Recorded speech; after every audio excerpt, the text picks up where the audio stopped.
কেমন আছো তোমরা? তোমাদের জন্য নিয়ে এসেছি আজকে আরেকটি নতুন ছড়া। ছড়াটি দামোদর শেঠ, রবীন্দ্রনাথ ঠাকুরের লেখা। তোমাদের কেমন লাগে কমেন্ট করে জানাবে। খুবই মজার ছড়া।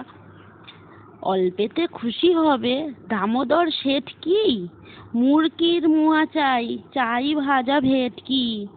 আনবে কটকি জুতো, মটকিতে ঘি এনো। জলপাইগুড়ি থেকে এনো দই কই জিওনো। চাঁদনিতে পাওয়া যাবে বোয়ালের পেটকি। চিনে বাজারের থেকে এনো তো করম চা। কাঁকড়ার ডিম চাই, চাই যে গরম চা। না হয় খরচা হবে, মাথা হবে হেঁটকি। মনে রেখো বড় মাপের করা চাই আয়োজন। কলেবর খাটো নয়, 3 মণ প্রায় ওজন। খোঁজ নিয়ে ঝরিয়াতে জিলিপির রেট কি?